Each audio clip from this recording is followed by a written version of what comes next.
ദേവി മാഹാത്മ്യത്തിലേക്ക് വരുന്നതിന് മുമ്പ് ശ്രീ ദുർഗാ സപ്തശ്ലോകി നാരായണീ സ്തുതിയാണ് നമ്മൾ തുടർന്നുകൊണ്ടിരിക്കുന്നത്. ശ്രീ ദുർഗാ സപ്തശ്ലോകി ജപിച്ചതിന് ശേഷം നാരായണീ സ്തുതിയിലേക്ക് വരാം. ഓം ജ്ഞാനിനാമഭിച്ഛേദാംസി ദേവി ഭഗവതി സാ ബലാദാഘൃഷ്യമോഹായ മഹാമായ പ്രയച്ഛതി ദുർഗേ സ്മൃതാഹരസ്യ ഭീതിമശേഷജന്തോ സ്വസ്തൈ സ്മൃതാമതിമതീവ ശുഭാം ദദാസി ദാരിദ്ര്യദുഃഖഭയഹാരിണീ കാതു ധന്യ സർവോപകാരകരണായ സദാർദ്രചിത്ത സർവമംഗളമാംഗല്യേ ശിവേ സർവാർദ്ധസാധികേ ശരണ്യേ ത്രംബകേ ഗൗരി നാരായണീ നമോസ്തുതേ. ശരണാഗതദീനാർത്തപരിത്രാണപരായണേ സർവസ്യാർത്തിഹരേ ദേവി നാരായണീ നമോസ്തുതേ. സർവസ്വരൂപേ സർവേശേ സർവശക്തിസമന്വിതേ ഭയേഭ്യസ്ത്രാഹിനോ ദേവി ദുർഗേ ദേവി നമോസ്തുതേ. സർവബാധാപ്രശമനം ത്രൈലോക്യാസ്യഖിലേശ്വരി ഏവമേവ ത്വയാ കാര്യം അസ്മദ്ദ്വൈരിവിനാശനം. രോഗാനശേഷാനവഹംസി തുഷ്ടാ രുഷ്ടാദു കാമാൻ സകലാനഭീഷ്ടാൻ ത്വമാശ്രിതാനാം ന വിപന്നാരാണാം ത്വമാശ്രിതാ ഹ്യാശ്രയതാം പ്രയാന്തി. ഇത് ശ്രീ ദുർഗാ സപ്തശ്ലോകി സമ്പൂർണ്ണ. എൻ്റെ ദേവി, ഇനി നമുക്ക് ദേവി മഹാത്മ്യത്തിലേക്ക് വരാം. ദേവി മഹാത്മ്യത്തിലെ 25 ശ്ലോകം നമ്മൾ ദേവി 11-ാമത്തെ അധ്യായം നാരായണീ സ്തുതി 25 ശ്ലോകമാണ് നമ്മളിന്ന് കണ്ടത്. ഇനി 26-ാമത്തെ ശ്ലോകം മുതലാണ് നമ്മളിന്ന് കാണുന്നത്.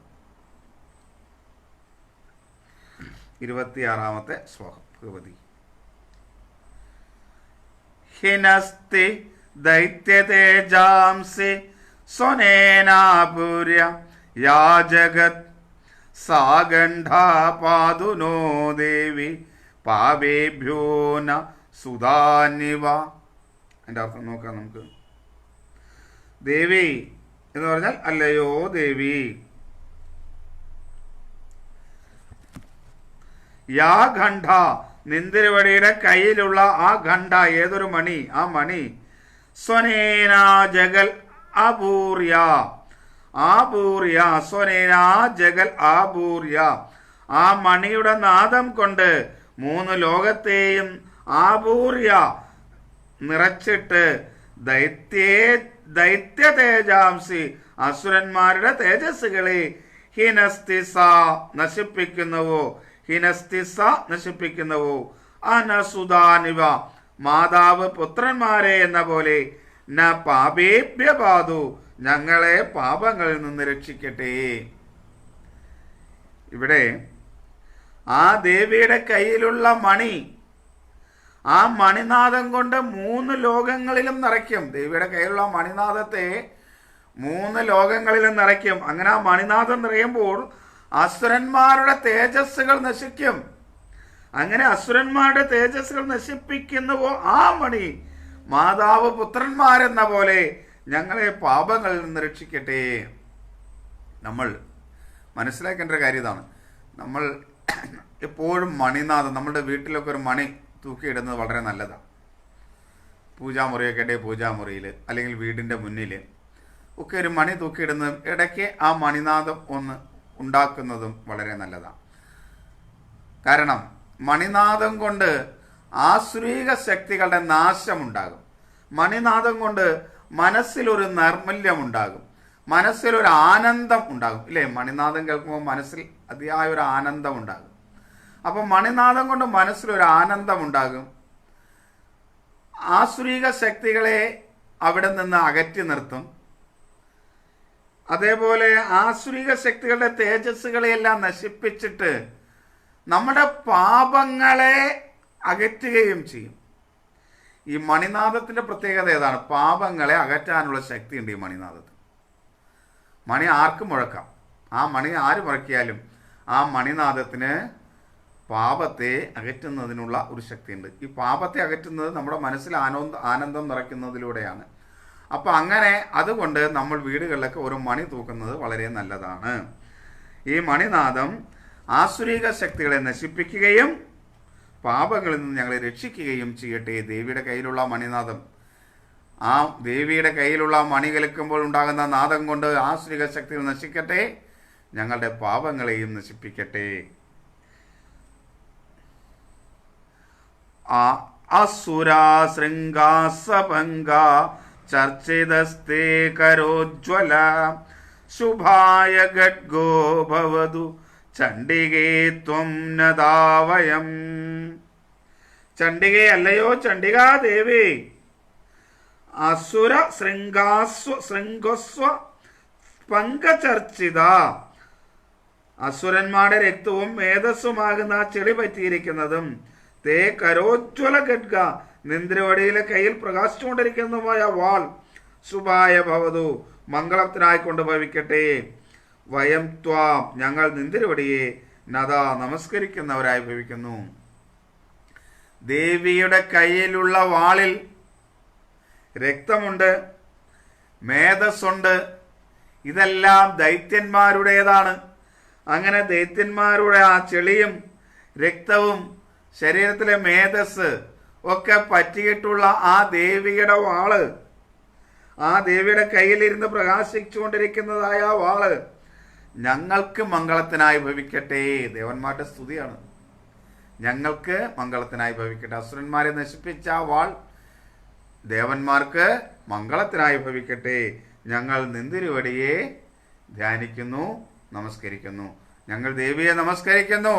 ദേവിയുടെ അസുരന്മാരുടെ കറ പുരണ്ട, ആ അസുരന്മാരുടെ മേധസ്സും രക്തവും എല്ലാം പുരണ്ട ആ വാള്, ആ തിളങ്ങുന്ന വാൾ ഞങ്ങൾക്ക് മംഗളത്തെ ഉണ്ടാക്കി തരട്ടെ. സ്വാത്വികമായി ജീവിക്കുന്നവർക്ക് ദേവിയുടെ വാൾ മംഗളത്തെ ഉണ്ടാക്കി തരട്ടെ. ആസുരികമായി ജീവിക്കുന്നവർക്ക് ദേവിയുടെ വാൾ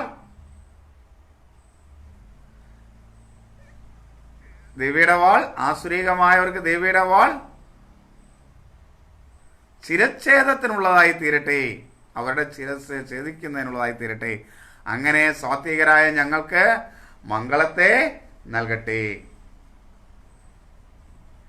രോഗാനശേഷാനഭഗംസി ദുഷ്ട രുഷ്ടാതു കാമാൻ സകലാനഭീഷ്ടാൻ ത്വമാശ്രിതാനാം ന വിഭന്നാരാണാം ത്വമാശ്രിതാ ഹ്യാശ്രയതാം പ്രയാന്തേ. തുഷ്ട, നിന്ദ്രവടി സന്തോഷിച്ചവളായാൽ, തുഷ്ട നീ സന്തോഷിച്ചവളായാൽ, അശേഷാൽ രോഗാൻ സകലങ്ങളായ ഉപദ്രവങ്ങളെയും, രുഷ്ടാതു കോപിച്ചവളായാൽ, നീ സന്തോഷിച്ചാൽ എല്ലാ ദുരിതങ്ങളും മാറും, എല്ലാ രോഗങ്ങളും സകല ഉപദ്രവങ്ങളും മാറും. രുഷ്ടാതു കോപിച്ചാലോ സകല അഭീഷ്ടാൻ കാമാൻ അപഗംസി, എല്ലാ ഇഷ്ടങ്ങളായ മനോരഥങ്ങളും നശിപ്പിക്കപ്പെടും. ത്യാം ആശ്രിതാനാം നരാണാം, നിന്തിരുവടിയെ ആശ്രയിക്കുന്ന മനുഷ്യർക്ക് വിബൽന ആപത്തുണ്ടാവില്ല. വിബൽന ആപത്തുണ്ടാവില്ല. ത്വാം ആശ്രിത, നിന്തിരുവടിയെ ആശ്രയിക്കുന്നവർ, ആശ്രിതാം അന്യന്മാരാൽ, ആശ്രയതാം ത്വം ആശ്രിത, ദേവിയെ ആശ്രയിക്കുന്നവർക്ക് ആശ്രയതാം അന്യന്മാരാൽ ആശ്രയിക്കപ്പെടുന്ന സ്ഥിതിയെ പ്രയാന്തിഹി പ്രാപിക്കുന്നു, പ്രസിദ്ധം. അപ്പോൾ ദേവിയുടെ അനുഗ്രഹം ഉണ്ടായാൽ സകല രോഗാൻ, സകല ഉപദ്രവങ്ങളും നശിക്കും. ദേവി കോപിച്ചാലോ എല്ലാ മനോകാമനകളെയും നശിപ്പിക്കും. നമ്മളുടെ ആഗ്രഹങ്ങളൊന്നും കിട്ടില്ല ദേവി കോപിച്ച. ദേവി ആഗ്രഹിച്ചാൽ നമുക്ക് എല്ലാ മനോകാമനകളും എല്ലാ സന്തോഷങ്ങളെയും നേടിത്തരികയും ചെയ്യും. അതുകൊണ്ട് നിന്തിരുവടിയെ ആശ്രയിക്കുന്ന മനുഷ്യർക്ക് ആപത്തേ ഉണ്ടാകില്ല. ദേവിയെ ആശ്രയിക്കുന്ന മനുഷ്യർക്ക് ആപത്തേ ഉണ്ടാകില്ല. അതുമാത്രമല്ല, അന്യരാൽ ആശ്രയിക്കപ്പെടുന്ന സ്ഥിതിയെ പ്രാപിക്കുകയും ചെയ്യും. മറ്റുള്ളവർ നമ്മെ ആശ്രയിക്കുകയും ചെയ്യും. അന്യരാൽ ആശ്രയിക്കപ്പെടുന്ന സ്ഥിതി ഉണ്ടാകും. മറ്റുള്ളവർ ഈ ദേവി ഭക്തനെ ആശ്രയിക്കും. അപ്പോൾ ദേവിയെ ഭക്തിയോടെ കൂടെ നമ്മൾ സ്മരിച്ചുകൊണ്ടിരുന്നാൽ ദേവിയെ ആശ്രയിച്ചുകൊണ്ട്, ദേവി അല്ലാതെ മറ്റാരെയും നമുക്ക് ആശ്രയിക്കാനില്ല. അതുകൊണ്ട് നമ്മൾ ദേവിയെ ആശ്രയിച്ചുകൊണ്ടിരുന്നാൽ നമുക്ക് രോഗാദി ദുരിതങ്ങളൊന്നും ഉണ്ടാകില്ല, മറ്റു പ്രയാസങ്ങളുണ്ടാകില്ല. ഇനി ദേവിയെ ആശ്രയിക്കുന്നില്ല എങ്കിൽ നമ്മുടെ മനോകാമനകളൊന്നും സാധിക്കാൻ പോണില്ല. ദേവിയുടെ അനുഗ്രഹം നമുക്കുണ്ടെങ്കിൽ മറ്റുള്ളവർ പോലും നമ്മെ ആശ്രയിക്കുന്നവരായിത്തീരും. അതാണ് നമ്മൾ ദിവസവും ദേവി മഹാത്മ്യത്തിലൂടെ ഈ ശ്ലോകമൊക്കെയാണ് ഏറ്റവും ആദ്യം നമ്മൾ ചൊല്ലുന്നത്. ആ സപ്ത ശ്ലോകിയിൽ 7 ശ്ലോകത്തിൽ. ഇനി അടുത്ത ശ്ലോകം നോക്കി, 29-ാമത്തെ. ഏതൽ കൃതം യൽ കഥനം ത്വയാദ്യ ധർമ്മദിശാം ദേവി മഹാസുരാണാം രൂപൈരനേകൈർബഹുതാത്മമൂർത്തി കൃത്വാംബികേതൽ പ്രകരോതി കാന്യാ. ദേ അംബികേ, ദേവി അംബികേ, അല്ലയോ ദേവി, അല്ലയോ മുഖാംബികേ. അദ്യാത്വയ, ഇപ്പോൾ നിന്തിരുവടിയാൽ ആത്മമൂർത്തിയും നിജ ശരീരത്തെ അനേക രൂപങ്ങളെ കൊണ്ട് ബഹുദാകൃത്ത ബഹുവിധത്തിലാക്കി ചെയ്തിട്ട് ധർമ്മദിശ മഹാസുരാണാം, ധർമ്മദ്രോഹികളായ മഹാസുരന്മാരുടെ എൽ കഥനം കൃതം യാതൊരു നാശം ചെയ്യപ്പെട്ടവോ തൽ ഏതൽ ആ ഇത് അന്യാകാപ്രകരോധി വേറെ ഏതൊരുവൾ ചെയ്യുന്നു. അന്യാകാപ്രകരോധി മറ്റു വേറൊരാള് ആര് ചെയ്യുന്നു. അല്ലയോ ദേവി, ഹേ അംബികെ, ആ നിന്തിരുവടിയാകുന്ന അങ്ങയുടെ ശരീരം പല രൂപങ്ങളായി ഭവിച്ച് ഈ അസുരന്മാരെ എല്ലാം നിഗ്രഹിച്ചില്ലേ, അത് അമ്മയല്ലാണ്ട് മറ്റാരാണ് ചെയ്യുക? നമുക്കെതിരെ ഒരു പ്രയാസമുണ്ടായി വരുമ്പോൾ അതിനെ തടുക്കാൻ അമ്മയെ മാത്രമേ ഉണ്ടാവൂ. മറ്റുള്ളവരെല്ലാം അവരുടെ സുഖം അന്വേഷിച്ചു പോകും. പക്ഷെ അമ്മയുടെ സുഖത്തെ മാറ്റി നിർത്തിയും നമ്മെ സംരക്ഷിക്കും. നല്ല അമ്മയാണ് കേട്ടോ. ഇന്ന് പത്രം വായിക്കുമ്പോൾ കാണുന്ന അമ്മമാരായിരിക്കരുത്. ഇന്ന് പേപ്പറിലൊക്കെ പലപ്പോഴും ന്യൂസ് വരുന്നുണ്ട് ഇല്ലേ, കുഞ്ഞു കുട്ടികളെ അവിടെ ഇട്ടിട്ട് നേരം വെളുത്ത് ഉറങ്ങിക്കിടന്ന ഭാര്യയെ കാണാനില്ല, അന്വേഷിച്ചപ്പോൾ അയൽവക്കത്തുകാരൻ്റെ കൂടെ പോയിട്ടുണ്ട് അല്ലേ. ഇങ്ങനെയുള്ള അമ്മയല്ല പറയുക. അല്ലാത്ത അമ്മ, സാത്വികയായ അമ്മ, മക്കൾക്ക് എന്തെങ്കിലും ദുരിതമുണ്ടെങ്കിൽ ആ ദുരിതത്തെ മാറ്റാൻ അവർ ആ ദുരിതത്തെ സ്വയം സ്വീകരിക്കും. ഇവിടെ ദേവിയാകുന്ന അമ്മ ദേവന്മാർക്ക് ദുരിതമുണ്ടാക്കിയപ്പോൾ ആ ദേവന്മാർക്ക് ദുരിത രൂപത്തിൽ വരുന്ന അസുരന്മാരുടെ ദുരിതത്തെ സ്വയം സ്വീകരിച്ച് ആ തമോ ഗുണത്തെ സ്വയം ആവാഹിച്ച് അസുരന്മാരോട് യുദ്ധം ചെയ്ത് ആ തമോ ഗുണത്തെ നശിപ്പിച്ചു അമ്മ അല്ലേ. അങ്ങനെ അതിനു വേണ്ടി അമ്മ പല രൂപങ്ങൾ ഭാവിച്ചു, പല രൂപങ്ങൾ എടുത്തു എന്ന് പറഞ്ഞാൽ അമ്മയുടെ സ്വഭാവം പല രൂപത്തിലാക്കി മാറ്റും. ശാന്തമാക്കും, ദേഷ്യപ്പെടും, അക്രമകാരിയാകും. ഇങ്ങനെയൊക്കെ ചെയ്ത് അമ്മ മക്കളെ സംരക്ഷിക്കും. ദേവി അങ്ങനെ തന്നെയാണ് ചെയ്തത്. ഭഗവാൻ ദേവന്മാരുടെ ദുരിതത്തിൽ നിന്ന് ദേവി പല രൂപങ്ങളായി വ്യാപിച്ചിട്ട് അസുരന്മാരെ എല്ലാം നിഗ്രഹിച്ചു. അത് അമ്മയല്ലാണ്ട് വേറൊരാൾ ചെയ്യുമോ എന്നാണ് ദേവന്മാർ സ്തുതിച്ചുകൊണ്ട് ചോദിക്കുന്നത്. അത് അമ്മയ്ക്ക് മാത്രമേ ചെയ്യാൻ കഴിയൂ. അതുകൊണ്ടാണ് ദേവി അമ്മയായി തീർന്നത്. അമ്മയ്ക്ക് മാത്രമേ അത് ചെയ്യാൻ, വേറെ ആർക്കാണ് ചെയ്യാൻ കഴിയുക? ദേവി നിനക്ക് മാത്രമേ അത് ചെയ്യാൻ കഴിയൂ. വിദ്യാസു ശാസ്ത്രേഷു വിവേകദീപേഷ്വാദിഷു വാക്യേഷു ചകാതുധന്യ മമത്വഗർത്തേ അതിമഹാന്തകാരേ വിഭ്രാമയേത്യതദീവ വിശ്വം. വിദ്യാസു ഇന്ദ്രജാല വിദ്യകളും ശാസ്ത്രേഷു മനുസ്മൃതിയാദി ശാസ്ത്രങ്ങളും വിവേകദീപേഷു ഉപനിഷത്തുകളും ആദ്യേഷു വാക്യേഷു ച വേദവാക്യങ്ങളും ഉണ്ടായിരിക്കുമ്പോൾ യാ ഏതൽ വിശ്വം, യാതൊരു ദേവി ഈ പ്രപഞ്ചത്തെ അതിമഹാന്തകാരെ അത്യന്തം അജ്ഞാനരൂപമായ മമത്വകർത്തെ മമതയാകുന്ന മോഹക്കുണ്ടിൽ പതിപ്പിച്ചിട്ട് അതീവ ഭ്രാമമായതി അത്യന്തം ഭ്രമിപ്പിക്കുന്നുവോ തുധന്യക, ആ ദേവി നിന്തിരുവടി വിട്ട് മറ്റാരാണ്?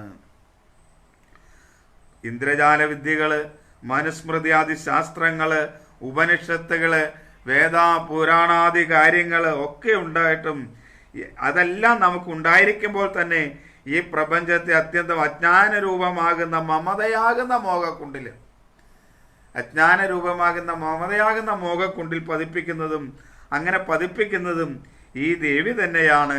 അല്ലാണ്ട് മറ്റാരാണ്? നമുക്ക് മറ്റുള്ളവരിൽ മമത്വം ഉണ്ടാക്കി തരുന്നതും ഈ ദേവി തന്നെയാണ്. സുരഥനെ പോലെ നമ്മെ ആക്കുന്നത് ഈ ദേവി തന്നെയാണ്. അപ്പോ ഈ മോഹഗർത്തത്തിൽ നമ്മെ ചാടിക്കുന്നത് ഈ ദേവി തന്നെയാണ്. ഈ മോഹഗർത്തത്തിൽ നമ്മെ ചാടിക്കാൻ നമ്മൾ യോഗ്യമായി തീരുന്നത് നമ്മുടെ പ്രവൃത്തി തന്നെയാണ്. ആ പ്രവൃത്തി ഉള്ളത് കൊണ്ട് തന്നെ ശിക്ഷാരൂപത്തിൽ ദേവി നമ്മെ ഈ മോഹഗർത്തത്തിൽ ചാടിക്കുകയും ചെയ്യുന്നു. അതിൽ നിന്നെല്ലാം മോചനം നേടുന്നതിന് വേണ്ടി നിത്യവും ദേവിയെ പ്രാർത്ഥിച്ചുകൊണ്ട് നമ്മൾ മനസ്സിലാക്കണം, എനിക്ക് ഈ ശരീരം ദേവി തന്നിട്ടുള്ളത് ഞാൻ ഈ ശരീരത്തെ ഒരു ഉപകരണമാക്കി ഉപയോഗിച്ചുകൊണ്ട് ദേവിയെ ഭജിക്കുന്നതിന് വേണ്ടി മാത്രമാണ്. അതിനുവേണ്ടി എത്ര നാൾ ദേവി എനിക്ക് ശരീരം തരുമെന്ന് എനിക്കറിയില്ല, എത്ര നാൾ എനിക്ക് ശരീരമുണ്ടെന്ന് എനിക്കറിയില്ല, അല്ലേ? അതുകൊണ്ട് ഈ ശരീരമുള്ള അത്രയും കാലം എനിക്ക് ദേവിയെ പ്രാപിച്ചുകൊണ്ടേയിരിക്കണം. അതുകൊണ്ട് ഇപ്പോൾ തന്നെ ഈ ദേവീനാമൊന്നും ജപിക്കാൻ തുടങ്ങാത്തവരുണ്ടെങ്കിൽ ഇപ്പോൾ തന്നെ തുടങ്ങണം. എത്ര നാൾ ഉണ്ടെന്ന് നമുക്കറിയില്ല. അറിയാത്തത് കൊണ്ട് തന്നെ എത്രയും നേരത്തെ നമ്മൾ തുടങ്ങണം ദേവിയെ. ഇപ്പോൾ തന്നെ നമ്മൾ ദേവിയെ ഭജിക്കാനായിട്ട് ആരംഭിക്കണം. അങ്ങനെ ദേവി തന്നെയാണ് ഇതെല്ലാം ഉണ്ടായിട്ട് ഈ മോഹഗർത്തത്തിൽ വീഴ്ത്തുന്നതും ദേവി തന്നെയാണ്. അങ്ങനെ ദേവി തന്നെ വീഴ്ത്തുന്ന ഈ മോഹഗർത്തത്തിൽ നിന്നും ഈ ശരീരമാകുന്ന വാഹനം ഉപയോഗിച്ചുകൊണ്ട് നമുക്ക് മോചനം നേടാനായിട്ട് പരിശ്രമിക്കണം. അതാണ് ദേവി ആഗ്രഹിക്കുന്നത്, അതാണ് നമ്മൾ ചെയ്യേണ്ടത്.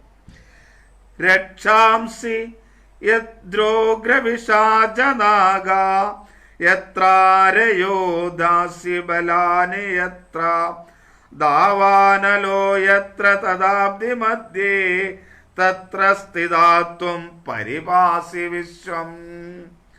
രക്ഷാംസി യത്ര രാക്ഷസന്മാർ എവിടെയോ, ഉഗ്രവിഷാ നാഗാച്ച മഹാവിഷങ്ങളെ ധരിക്കുന്ന സർപ്പങ്ങൾ എവിടെയോ, അരയായത്ര ശത്രുക്കൾ എവിടെയോ, ദാസ്യുബലാനി എത്ര കള്ളന്മാരുടെ കൂട്ടം എവിടെയോ, ദാവാലന എത്ര കാട്ടുതീ എവിടെയോ, തഥാ അദ്യമധ്യ അതുപോലെ സമുദ്രമധ്യത്തിലും എത്ര സ്ഥിത അവിടെ സ്ഥിതി ചെയ്തതായിട്ട് ത്വം വിശ്വം പരിവാസി നിന്തിരുവടി ഈ ലോകത്തെ രക്ഷിക്കുന്നു. രാക്ഷസന്മാര്, ഉഗ്രവിഷമുള്ള സർപ്പങ്ങൾ, ശത്രുക്കൾ, കള്ളന്മാരുടെ കൂട്ടം, ഇവരിൽ നിന്നുണ്ടാകുന്ന സങ്കടങ്ങളിൽ നിന്നും, കാട്ടുതീ നിമിത്തം ഉണ്ടാകുന്ന സങ്കടങ്ങളിൽ നിന്നും, സമുദ്രമത്തിൽ നിന്നുണ്ടാകുന്ന ആപത്തിൽ നിന്നുമെല്ലാം ഈ പ്രപഞ്ചത്തെയെല്ലാം നിന്തിരുവടി അതാത് ദിക്കിൽ സ്ഥിതി ചെയ്തുകൊണ്ട് രക്ഷിക്കുന്നു. അതാണ് ദേവി ചെയ്യുന്നത്. എവിടെയാണോ രാക്ഷസന്മാരുള്ളത് ആ രാക്ഷസന്മാരെ, നമ്മുടെ മനസ്സിനകത്താണ് രാക്ഷസന്മാരുള്ളത്. അപ്പോൾ നമ്മൾ ദേവിയെ ആശ്രയിച്ചാൽ നമ്മുടെ മനസ്സിലുള്ള രാക്ഷസന്മാരെയും മഹാവിഷങ്ങളെ ധരിക്കുന്ന സർപ്പങ്ങൾ എവിടെയാണോ മഹാവിഷം, ആ മഹാവിഷത്തെ ധരിക്കുന്ന സർപ്പങ്ങൾ നമ്മുടെ മനസ്സിൽ തന്നെയാണുള്ളത്. അപ്പോൾ അതുകൊണ്ട് വിഷത്തെ വമിക്കുന്ന നമ്മുടെ മനസ്സിലുള്ള ആ സർപ്പങ്ങളെയും, എവിടെയാണോ ശത്രുക്കൾ, നമ്മൾ തന്നെയാണ് നമുക്ക് ശത്രുക്കളായിട്ടുള്ളത്.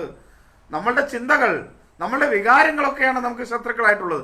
അതുകൊണ്ട് നമ്മുടെ മനസ്സിൽ തന്നെയുള്ള ആ ശത്രുക്കളെയും, എവിടെയൊക്കെയാണോ കാട്ടുതീയുള്ളത്, ഈ ശത്രുക്കളെയും ഈ വിഷങ്ങളെയും ഈ രാക്ഷസന്മാരെയും ഒക്കെ നമ്മിലേക്ക് കിട്ടുന്ന ആ കാട്ടുതീ എവിടെയാണോ, അതല്ലെങ്കിൽ ഏത് സമുദ്ര മധ്യത്തിൽ നിന്നാണോ ചുഴലി ഉണ്ടാകുന്നത്, ആ കാറ്റ് പല പല ന്യൂനമർദ്ദങ്ങളും ഒക്കെ ഉണ്ടായി നമ്മളെ പ്രകൃതിയെ നശിപ്പിക്കുന്നതും ഇതാണ്.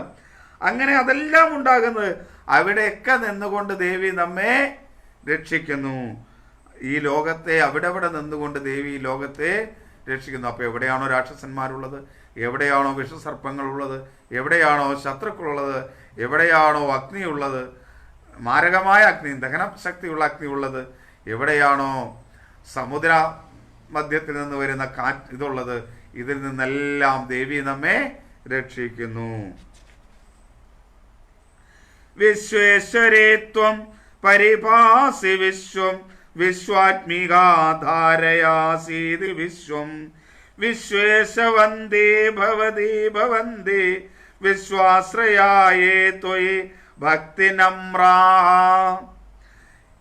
ദേവി ത്വം ദേവി വിശ്വേശ്വരി, വിശ്വത്തിന് ഈശ്വരയായി ഭവിക്കുന്നവൾ, വിശ്വം, ഈ ബ്രഹ്മാണ്ഡം പരിപാസി രക്ഷിക്കുന്നു. വിശ്വാത്മിക പ്രപഞ്ചരൂപിണിയാകുന്നു. ഇത് അത് നിമിത്തം വിശ്വം ധാരയസി, ഈ പ്രപഞ്ചത്തെ ധരിക്കുന്നു. ഭവതി നിന്തിരുവടി വിശ്വേശവന്ധ്യ, ലോകനാഥന്മാർക്ക് വന്ധ്യയായി ഭവിക്കുന്നു. അതുകൊണ്ട് യാവ ചിലർ നിന്തിരുവടിയിൽ ഭക്തി നമ്ര, ഭക്തിയോടുകൂടി നമസ്കരിക്കുന്നവരായി ഭവിക്കുന്നുവോ, വിശ്വാശ്രയ ഭവതി, അവർ ലോകത്തിന് ആശ്രയഭൂതരായി ഭവിക്കുന്നു. ദേവിയെ ആരാണോ വന്ദിക്കുന്നത്, ദേവിയെ ആരാണോ ഭക്തിയോടുകൂടി നമസ്കരിക്കുന്നത്, അവർ ഈ ലോകത്തിന് ആശ്രയഭൂതരായി ഭവിക്കുന്നു. ഈ ലോകത്തിന് ആശ്രയഭൂതരായി ഭവിക്കുന്നവരെല്ലാം ദേവിയെ ഭക്തിയോടുകൂടി നമിക്കുന്നവരാണ്. കാരണം എന്താ? ഈ വിശ്വത്തിന് ഈശ്വരിയായിട്ടുള്ളത് ദേവിയാണ്. ഈ ബ്രഹ്മാണ്ടത്തെ മുഴുവൻ രക്ഷിക്കുന്നത് ദേവിയാണ്. ദേവി പ്രപഞ്ച സ്വരൂപിണിയാണ്. ഈ പ്രപഞ്ചത്തെ ധരിക്കുന്നത് ദേവിയാണ്. അതുകൊണ്ട് ദേവിയെ ആരാണോ ഭക്തിയോടുകൂടി നമസ്കരിക്കുന്നത്, അവർ ഈ ലോകത്തിന് ആശ്രയഭൂതരായിത്തീരുന്നു. ദേവിയെ നമ്മൾ ഭക്തിയോടുകൂടി നമിക്കുന്നത് കൊണ്ട് നമ്മളും ഈ ലോകത്തിന് ആശ്രയഭൂതരായിത്തീരുന്നു. ദേവിയെ നമ്മൾ ഭക്തിയോടുകൂടി നമിക്കുന്നില്ലെങ്കിൽ നമ്മൾ ഈ ലോകത്തിന് ആശ്രയഭൂതരായിത്തീരുന്നില്ല, ശത്രുക്കളായിത്തീരും. അപ്പോൾ ദേവിയുടെ ഖഡ്ഗം നമ്മളിൽ മാരകമായി പ്രകരം ഏൽപ്പിക്കുകയും ചെയ്യും. അതുകൊണ്ട് ദേവിയോ എപ്പോഴും ഭക്തിയോടുകൂടി നമസ്കരിക്കുക. അമ്മേ നാരായണ, ദേവി നാരായണ, ലക്ഷ്മി നാരായണ, ഭദ്രേ നാരായണ. ഇതൊന്നും അറിയില്ലെങ്കിലും വേണ്ട, ഈ ദേവി മഹാത്മ്യം അറിയില്ലെങ്കിലും വേണ്ട, ലളിത സഹസ്രനാമം അറിയില്ലെങ്കിലും വേണ്ട, ഒരു മന്ത്രങ്ങളും അറിയില്ലെങ്കിലും വേണ്ട, അമ്മേ നാരായണ എൻ്റെ ദേവി, അമ്മേ ദേവി, അമ്മേ ദേവി എന്ന് വിളിച്ചാൽ മാത്രം മതി. അങ്ങനെ ആ ദേവി അമ്മേ എന്ന ഭക്തിയോടുകൂടി ആ ദേവിയെ വിളിച്ചുകൊണ്ട് മറ്റൊരു മന്ത്രങ്ങളും ഒന്നുമില്ലെങ്കിലും ആ ദേവിയെ ഭക്തിയോടുകൂടി നമ്മൾ നമസ്കരിക്കുന്നുവെങ്കിൽ നമ്മൾ ഈ ലോകത്തിന് ആശ്രയഭൂതരായിട്ട് വരും. ഒരു സംശയവുമില്ല കാര്യത്തിൽ. ദേവി പ്രസീദ പരിപാലയനോരവീതേർ നിത്യം യഥാ സുരവധാധനുനൈവ സദ്യ പാപാനി സർവജഗതാം പ്രശമം നയാസു ഉൽപാദപാകജനിതാം ച മഹോപസർഗാൻ. ദേവി പ്രസീദ, അല്ലയോ ദേവി നിന്തിരുവടി പ്രസാദിച്ചാലും, യഥാ എപ്രകാരം പ്രസാദിച്ചാലും, അസുരവധാൽ മഹാസുരന്മാരെ വധിച്ചത് നിമിത്തം അധൂനായ ഇപ്പോൾ തന്നെ സദ്യാന ക്ഷണത്തിൽ ഞങ്ങളെ രക്ഷിച്ചുവോ, അരിഭീതി ശത്രുഭയത്തിൽ നിന്ന് നിത്യം പരിപാലയ എല്ലായ്പ്പോഴും രക്ഷിച്ചാലും. ഇപ്പോൾ ഞങ്ങളെ അസുരന്മാരിൽ നിന്ന് രക്ഷിച്ചതുപോലെ എപ്പോഴും ഞങ്ങളെ ശത്രുക്കളിൽ നിന്നും രക്ഷിച്ചാലും ദേവി. സകല സർവജഗതാ പാപാനി, സർവലോകങ്ങളെയും ദുരിതങ്ങളെയും ഉൽപാദപാകജനിതാൻ, അധർമ്മ പരിണാമമായി ഉണ്ടാകുന്ന മഹോപസർഗാൻ, മഹോപദ്രവങ്ങളെയും ആശുപ്രശമം നയാ, വേഗത്തിൽ പ്രശാന്തിയെ പ്രാപിച്ചാലും എല്ലാവിധ ദുരിതങ്ങളിൽ നിന്നും എല്ലാവിധ ശത്രുഭയങ്ങളിൽ നിന്നും സകല ലോകങ്ങളുടെ ദുരിതങ്ങളിൽ നിന്നുമൊക്കെ ഞങ്ങളെ ദേവി രക്ഷിച്ചാലും, എല്ലാം ഞങ്ങളെ രക്ഷിച്ചാലും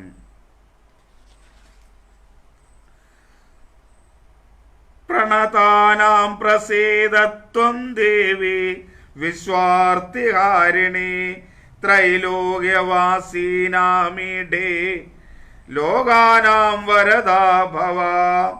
വിശ്വാർത്തിഹാരിണി ദേവി, ലോകത്തിന്റെ പീഡകളെ നശിപ്പിക്കുന്ന ദേവി. ത്വം, ആ ദേവി പ്രണതാനാം ഭക്തിയോടുകൂടി നമസ്കരിക്കുന്നവർക്ക് പ്രസീദ പ്രസാദിച്ചാലും, ത്രൈലോക്യവാസീനാം മൂന്ന് ലോകത്തിലും വസിക്കുന്നവർക്ക് ഈഢ്യേ സ്തുതിക്കപ്പെടുവാൻ യോഗ്യമായുള്ളവളെ, ലോകാനാം ലോകങ്ങൾക്ക് വരദഭവ വരങ്ങളെ ദാനം ചെയ്യുന്നവളായി ഭവിച്ചാലും. ലോകത്തിലെ പീഡകളെ നശിപ്പിക്കുന്ന ദേവി, ലോകത്തിലെ എല്ലാ ദുരിതങ്ങളെയും എല്ലാ പ്രയാസങ്ങളെയും നശിപ്പിക്കുന്ന ദേവി നമുക്ക് നശിപ്പിക്കാൻ കഴിയില്ല. നമുക്ക് നശിപ്പിക്കണമെന്ന് ആഗ്രഹിക്കാനേ കഴിയൂ, ഇല്ലേ? നമ്മുടെ രാജ്യത്തെ സംരക്ഷിക്കുന്ന സേനാധികൾക്കെല്ലാം ആയുസ്സും ആരോഗ്യവും ഉണ്ടാകണമെന്ന് പ്രാർത്ഥിക്കാനേ നമുക്ക് കഴിയൂ. അവർക്ക് ആയുസ്സും ആരോഗ്യവും കൊടുക്കാൻ നമുക്ക് കഴിയില്ല. ഇന്നലത്തെ അവസ്ഥ കണ്ടിട്ടാണ് ഞാനിത് പറയുന്നത്. അവർക്ക് ആയുസ്സും ആരോഗ്യം കൊടുക്കാൻ നമുക്ക്, അതിന് ദേവി തന്നെ കഴിയണം, അതിന് ദേവി തന്നെ വിചാരിക്കണം. എന്നാൽ ദേവി എങ്ങനെ വിചാരിക്കുക? ഒരു വ്യക്തിക്ക് ഈ ഭൂലോകത്തിൽ ഒരു കർമ്മമണ്ഡലം തീരുമാനിച്ചിട്ടുണ്ട്. ആ കർമ്മമണ്ഡലം നടപ്പിലാക്കുന്നതിനുള്ള കാലയളവും തീരുമാനിച്ചിട്ടുണ്ട്. അത് എത്രയാണെന്ന് നമുക്കറിയില്ല. ആ കർമ്മമണ്ഡലവും ആ കാലയളവും എപ്പോൾ തീരുന്നുവോ അപ്പോൾ ദേവി അങ്ങോട്ട് വിളിക്കും. ആ കർമ്മമണ്ഡലത്തിനുള്ളിൽ നിന്നുകൊണ്ട്, ആ കാലയളവിനുള്ളിൽ നിന്നുകൊണ്ട് ആ കർമ്മമണ്ഡലത്തെ സ്വാത്വികമായി പൂർത്തിയാക്കുക മാത്രമേ നമുക്ക് കഴിയൂ. അതിനെ നീട്ടിക്കൊടുക്കാനും കഴിയില്ല, അതിനെ കുറച്ചു കൊടുക്കാനും നമുക്ക് കഴിയില്ല. അതുകൊണ്ട് ദേവി തന്നിട്ടുള്ള ആ കാലയളവിൽ നിന്നുകൊണ്ട് നമുക്ക് ചെയ്യാൻ കഴിയുന്നതെല്ലാം ചെയ്യാം. അങ്ങനെ ഈ ലോകത്തിന്റെ മുഴുവൻ നാശങ്ങളെ, പീഡകളെയും നശിപ്പിക്കുന്ന ദേവി ഭക്തിയോടുകൂടി നമസ്കരിക്കുന്നവരെ പ്രസാദിച്ചാലും 3 ലോകത്തിലും വസിക്കുന്നവർക്ക് സ്തുതിക്കാൻ യോഗ്യമായി തീർന്ന ദേവി നിന്തിരുവടി ലോകങ്ങൾക്ക് വരങ്ങളെ ദാനം ചെയ്യുന്നവളായി ഭവിച്ചാലും, ഈ ലോകത്തിന്, ത്രിലോകത്തിനും ഐശ്വര്യത്തെ ദാനം ചെയ്യുന്നവളായി ഭവിച്ചാലും എൻ്റെ ദേവി, വരദാഹം സുരഗണ വരം യൻ മനസ്സേച്ഛദാ തം വ്രണധ്വം പ്രയച്ഛാമി ജഗദാമുപകാരകം. സുരഗണ, അല്ലയോ ദേവസമൂഹങ്ങളെ, ദേവി വാച എന്ന് പറഞ്ഞാൽ ദേവി പറഞ്ഞു. സുരഗണ, അല്ലയോ ദേവസമൂഹങ്ങളെ, ഇത്രയും പറഞ്ഞ് സ്തുതിക്കുകയാണ് ദേവന്മാർ ഇത്രയും പറഞ്ഞ് ദേവിയെ സ്തുതിച്ചപ്പോ ദേവി വാച, ദേവി പറഞ്ഞു, സുരഗണ, അല്ലയോ ദേവഗണങ്ങളെ, അഹം വരദ, ഞാൻ വരത്തെ ദാനം ചെയ്യുന്നവളാകുന്നു. യൽ വരം, യാതൊരു വരത്തെ, മനസ്സായിച്ചത, മനസ്സുകൊണ്ട് ഇച്ഛിക്കുന്നവോ, ജഗദാ ഉപകാരകം, ലോകങ്ങൾക്ക് ഉപകാരത്തെ ചെയ്യുന്നതായ, തം വ്രണധ്വാം, ആ വരത്തെ പ്രാർത്ഥിച്ചാലും പ്രയച്ഛാമി, ഞാൻ തരുന്നുണ്ട്. അസുരന്മാരുടേതെല്ലാം കഴിഞ്ഞ് അസുരന്മാരെയെല്ലാം നശിപ്പിച്ച് കഴിഞ്ഞപ്പോൾ ദേവന്മാരിങ്ങനെ സ്തുതിച്ചല്ലോ. ഈ സ്തുതിയൊക്കെ കേട്ട് സംപ്രീതയായ ദേവി പറഞ്ഞു, അല്ലയോ ദേവസമൂഹങ്ങളെ, ഞാൻ വരത്തെ പ്രദാനം ചെയ്യുന്നവളാണ്. എന്നാൽ യാതൊരു വരത്തെ നിങ്ങൾ മനസ്സുകൊണ്ട് ആഗ്രഹിക്കുന്നുണ്ടെങ്കിൽ അതിനെ നിങ്ങൾക്ക് ചോദിക്കാം, ആ വരത്തെ പ്രാർത്ഥിക്കാം. ലോകങ്ങൾക്ക് ഉപകാരം ചെയ്യുന്നതായ വരത്തെ പ്രാർത്ഥിക്കാം, സ്വീകരിക്കാം, ഞാൻ തരും. ലോകത്തിന് ഉപകാരകമായ വരത്തെ ആയിരിക്കണം എന്നോട് ചോദിക്കേണ്ടത് ദേവന്മാർ. നിങ്ങൾ അസുരന്മാർ ചോദിക്കുന്ന പോലെ ചോദിച്ചാൽ ഞാൻ നിങ്ങൾക്ക് തരില്ല. അസുരന്മാർ ചോദിച്ചാൽ ചിലപ്പോൾ ഞാൻ അവർക്ക് കൊടുക്കും. കാരണം എന്താ? അവരുടെ സ്വഭാവം അതാണ്. ആ സ്വഭാവത്തെ അനുസരിച്ചാണ് അവർക്ക് വരം കൊടുക്കുക. ദേവന്മാരായ നിങ്ങൾ ആ സ്വഭാവമുള്ളവരല്ല. നിങ്ങളുടെ സ്വഭാവത്തിനനുസൃതം നിങ്ങളുടെ ഡ്യൂട്ടി ലോകത്തിന് നന്മയുണ്ടാക്കുക എന്നുള്ളതാണ്. അതുകൊണ്ട് ആ ഡ്യൂട്ടിക്ക് അനുകൂലമായ വരത്തെ ചോദിച്ചാലും ഞാൻ നിങ്ങൾക്ക് പ്രദാനം ചെയ്യുന്നതായിരിക്കും. സർവബാധാ പ്രശമനം ത്രൈലോക്യാസഖിലേശ്വരി ഏവമേവാ ത്വയാ കാര്യമസ്മദ്വൈരി വിനാശനം. ദേവാവ് ചോദിച്ചപ്പോൾ ദേവന്മാർ പറഞ്ഞു, അഖിലേശ്വരി, അല്ലയോ സർവേശ്വരി, ത്രൈലോകസ്യ, 3 ലോകങ്ങൾക്കും സർവബാധാ പ്രശമനം, സകല ദുഃഖങ്ങളെയും നശിപ്പിക്കുന്നവളായ, അസ്മദ്വൈരി വിനാശനം, ഞങ്ങളുടെ ശത്രുനാശം, ഏവം ഏവ, ഇപ്രകാരം തന്നെ, ത്വയാ, നിന്തിരുവടിയാൽ കാര്യം ചെയ്യപ്പെടേണ്ടതാകുന്നു. വേറെ വരവൊന്നും ചോദിച്ചില്ല ദേവന്മാരില്ലേ? ദേവന്മാരെന്താ പറഞ്ഞത്? സർവ്വലോകങ്ങൾക്കും ഗുണത്തെ ചെയ്യുന്ന, സകല ദുഃഖങ്ങളെ നശിപ്പിക്കുന്നതായ, ഞങ്ങളുടെ ശത്രുനാശം വരുത്തുന്നതായ ദേവി നിന്തിരുവടി ഈ കാര്യം തുടർന്നും ചെയ്യേണ്ടതാകുന്നു. വീണ്ടും വീണ്ടും ദേവി ഇങ്ങനെ ഈ ശത്രുനാശം ഇങ്ങനെ തന്നെ ചെയ്യുക, അത് ദേവിയുടെ കർത്തവ്യമാകുന്നു എന്നാണ് ദേവന്മാർ പറഞ്ഞു. പിന്നെ അപ്പോഴോ ദേവി വാച, ദേവി പറഞ്ഞു,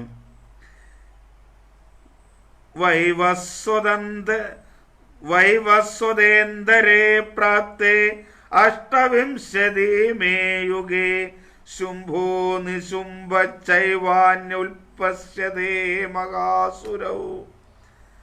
വൈവസ്വതന്തരേ, വൈവസ്വത മന്വന്തരത്തിൽ അഷ്ടവിംശതിമേ യുഗേ പ്രാപ്ത 28ാമത്തെ യുഗം വരുമ്പോൾ ശുംഭനിശുംഭന്മാർ എന്ന അന്യവും വേറെ 2 മഹാസുരന്മാർ ഉത്ഭവിക്കും. ഇത് കാലത്തിന്റെ നിയമമാണ്. സൃഷ്ടിക്കുക, സ്ഥിതി ചെയ്യുക, സംഹരിക്കുക കാലത്തിന്റെ നിയമമാണ്. അതുകൊണ്ട് അതാത് കാലങ്ങളിൽ അതുണ്ടാകും.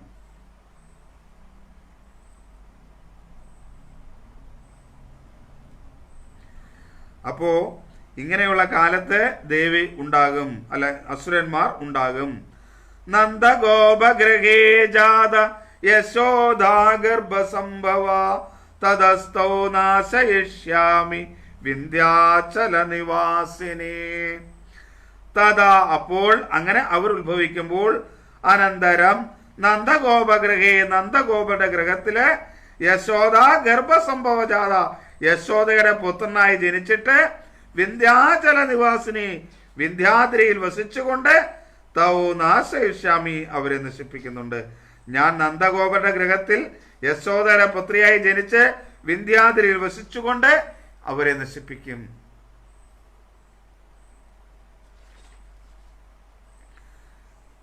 പുനരഭ്യതിരൗദ്രേണ രൂപേണ പ്രദ്യൂവിതലേ അവതീര്യ ഹനിഷ്യാമി വൈചിത്രാം ച ദാനവാൻ. പുനഃ പിന്നെയും അതിരൗദ്രേണ രൂപേണ അതിഭയങ്കരമായ രൂപത്തോടുകൂടി പ്രദ്യൂതലേ അവതീര്യ ഭൂമിയിൽ അവതരിച്ചിട്ട് വൈപ്രചിത്താൻ വിപ്രചിത്തന്മാരുടെ പുത്രന്മാരായ ദാനവാൻ ച ഹനിഷ്യാമി അസുരന്മാരെയും കൊല്ലും.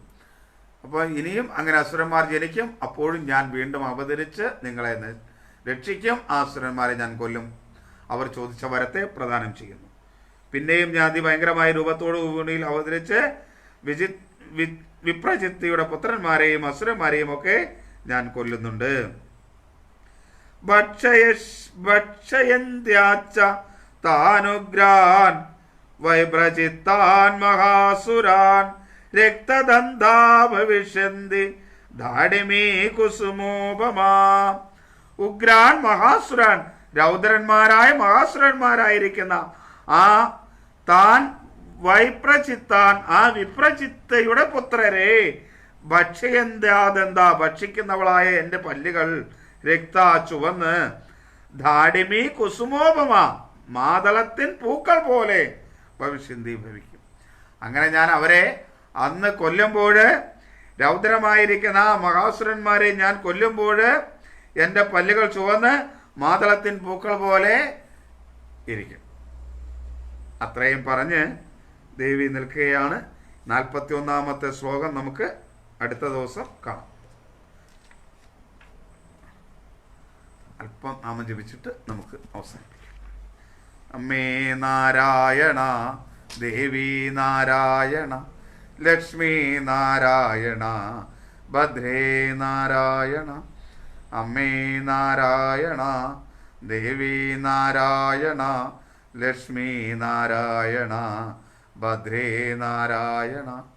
അമ്മേ നാരായണ, ദേവി നാരായണ, ലക്ഷ്മി നാരായണ, ഭദ്രേ നാരായണ. അമ്മേ നാരായണ, ദേവി നാരായണ, ലക്ഷ്മി നാരായണ, ഭദ്രേ നാരായണ.